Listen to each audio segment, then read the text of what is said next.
would you do if you run completely out of cash? What would you do if you wanna cut a dash? Polish up the shoes, throw on something fine. We don't talk about diesels, I'm running on style this time. Cruising down the boulevard, wheels gleam in the night. Beige leather interior, looking chic alright.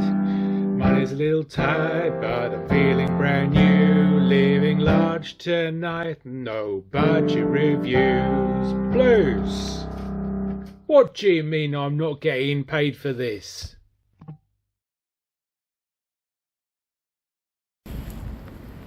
My gosh, viewers, the surprises just keep coming. I haven't got an awful long time because we've had a bit of a problem today. The Maestro I was going to film, it's got various problems, so it can't go on the road. This one though is a very similar car. It's actually more basic than the one I was going to film. This is a 1983 Maestro 1.3 base model. It hasn't even got well, a radio. It's got nothing. It's got no passenger mirror. We've got door cards on, even full door cards, and this actually was a police Panda car. Obviously, when we drive on the road, we'll take that that light off. It's for the effect, and also the weather's terrible. I do apologise. So the Maestro was launched in March '83. This is a very early car indeed. It's from the first sort of few months of production. Mileage on this is quite low as well. It's remarkable. It was registered in London originally, hence the LD plate. And it's just absolute utter poverty spec. There's not much more to say about it than that. We haven't got really anything fancy on this at all. It's owned by Patrick, whose vast collection of Maestros, Montini and other interesting cars I've filmed over the course of many, many years. He has others as well that we don't talk about, but yeah, this one is special to him, I think, because of the police history with it and the fact it's survived for quite a long time. Someone's had to go out welding the sills. Obviously, you're going to buy a Maestro. One of the big problems you've got to look out for is rust. And that is probably the biggest problem of all of them. And also the build quality on them can be really strange. Like kind of this door, for example, is being a bit uncooperative today. I'm going to be quite careful that I don't sort of get it stuck. You can see that happens. So we won't do that. We'll get in here then. Also, things like the electronics can be weird on these cars because they're so old now. Let's just move that out the way for a moment. So there we go. We've had a new ignition barrel in this one, I think, because they tend to go. The lights are actually on this switch here, which is unusual because most of them have a switch that's different from this. Early dash, car, very basic dash. The dash was replaced in February '86 with one with the Montego. And actually, there's some advantages and disadvantages with this. It's a lot more difficult on the later ones to see where the heater controls are. This is a bit easier. But sometimes these sort of squeaks are a multi-piece dash, and that's one reason I discontinued them. But this one hasn't cracked at all. It's actually really good. We've not even got a glove box in here. We've got no radio. Radio would be here, but we haven't got one. 4-speed manual gearbox, just a painted floor in some places. Not really an awful lot to say. We have got an interior light, which is as useful because it's gone a bit dark now. We've not got any door pockets. We've really got nothing. Just nothing. No passenger mirror. No head restraints, really nothing. But some of you will like this kind of thing, the fact that this is this rare survivor, and it's just not got anything at all.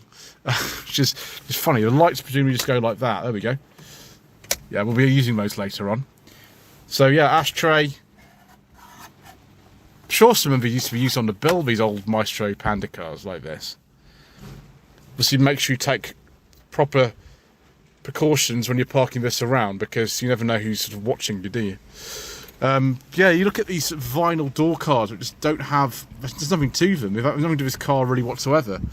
We haven't even got high def seat belts in this car, which a lot of Maestros came with. And just a very basic headliner. You see why, you know, most people would have gone for an L or an HL, an HLS or a Van den Pla or something like that instead of one of these. Right, let's see if we can get in the boot, shall we, viewers? So we'll have to go and through this way because the boot lock is not cooperating. So you can see it should have a parcel shelf on it. I don't even know if these base models came with a parcel shelf. Maybe you didn't get one. Maybe if you're a police, you don't need one. Very spacious though inside the back. We'll just sit in here. It's actually quite well trimmed in terms of the upholstery. Upholstery's nice in this. It's actually surprising for considering everything else is so utterly basic. There's really not much to sort of say. We've got ashtrays in here, wow. Isn't that crazy? Yeah. Amazing. So you get twin ashtrays and you don't get a glove box. You see where the priorities were for people in 1983, can't you? Yeah, no head restraints, none in the front, none in the back, no armrest, just nothing. Like, this is an absolute epitome of basic motoring, which I'm sort of more a Van den Pla person, and Patrick has 2 Van den Plas, and I've driven one of them, and you know, that's better, and you have a talking dash and things like that. But this is what the other cars were like. Most people would not have bought a Van den Pla. They would have bought something like this, particularly if you're a fleet customer. Right, we'll take a look at the engine, shall we? Because I'm not sure there's much else to talk about in here. This car has actually got a manual choke on it, which is so much better than the auto chokes that these came with as standard. The other car we're going to film today has got an electronic choke on it, and it is awful. It is so awful. This one's actually running right. Pretty good condition, really. There's a bit of surface rust on this car, but it's nothing serious. And compared with like most Maestros are like, that's crazy. It still says BL Cars Limited down there on the plaque, which means it's a very early one. Yellow brake servo, that's good. We just don't have a lot else. Gearbox is just down there. The Volkswagen 4-speed. And yeah, this car's got the really basic bumpers on it. Even the L model has actually got much nicer bumpers. This is the really basic ones that actually the cars came with until they were eventually phased out about 1994. And then the continuation ones like the Ledbury Maestros and the Apple 2000s that were based on kits that had gone to Bulgaria and not been sold, so they came back. Those ones actually do look a bit like this as well. And some of these registered until, well, 2001. The last Maestros registered were 51 plates. This is one of the first, of course, on the Y. So they spanned quite a long time, even though the cars hadn't actually been made in this country for some time by 2001. That they had this remarkable afterlife that we won't really go into now. It's another story another time, but there we go. Right, let's get on the road in this car before we lose daylight entirely.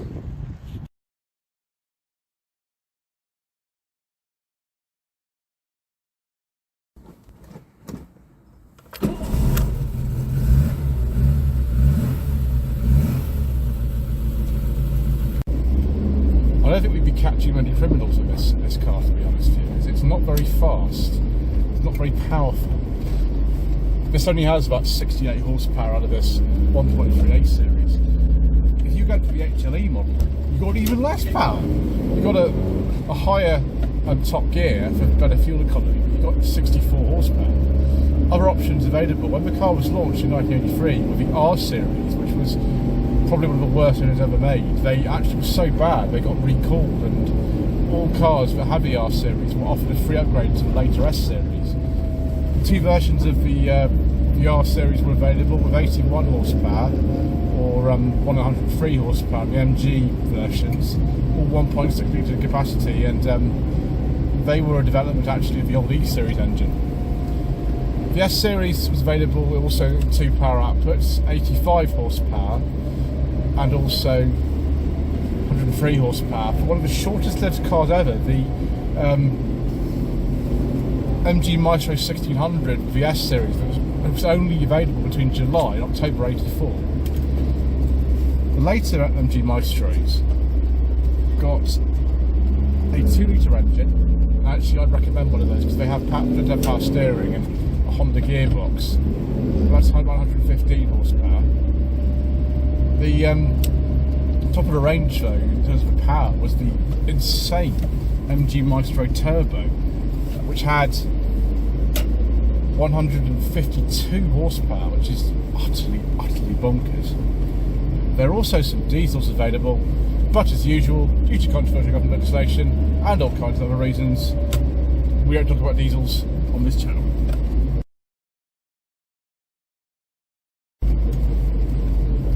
So actually, I've driven a load of Maestros. I mean, Patrick's got loads of them I've driven. I've driven 4 of his. This is the 5th one I've driven. I've driven others as well.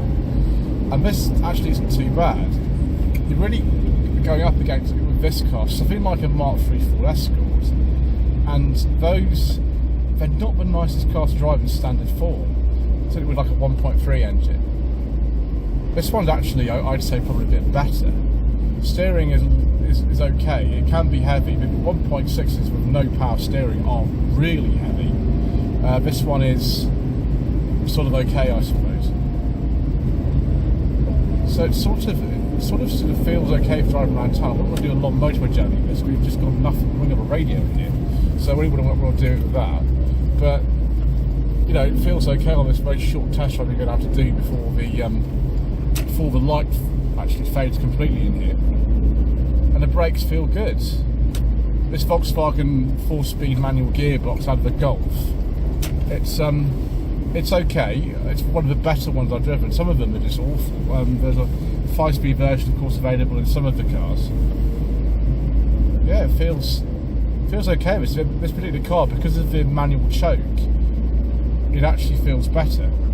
If you go for a 1.6, I would absolutely recommend you get a car with power steering if you can, unless you really want to work out at the gym, in which case it will help you build your muscles quite considerably.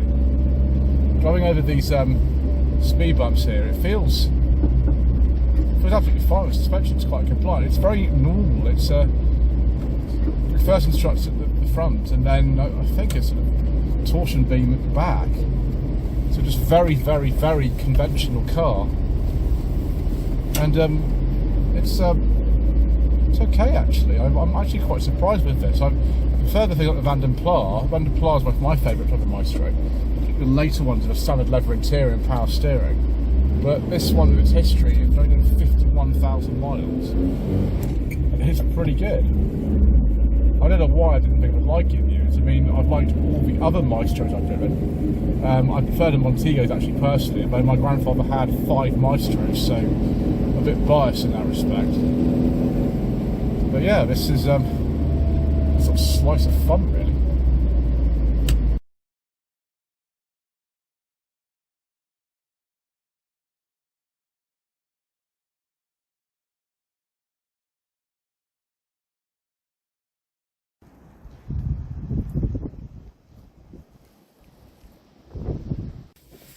Well viewers, Maestro number 7 or 8, depending on how you count it, and my grandfather would be proud of me. All these people I've been introducing to these cars, and yes, although this early one's worth £2,000 to £3,000, you can still buy one of the later ones with a 1.3 or 1.6 engine for under £1,000. It's still possible, even after all these years of me reviewing these cars. Should you? I don't know really. The interiors are quite fragile. Some of the electronics are a bit weird, and the rust is quite bad. But I quite like it, viewers. I quite like Maestros, and I'm still going to keep reviewing them because, yeah, that's what I do on this channel. And this is the oldest car I've ever had no budget reviews. Isn't that fantastic? Anyway, thank you ever so much for watching. Please don't forget to subscribe to the channel, like this video, leave a comment below. And we shall see you again very soon for some more inexpensive motoring.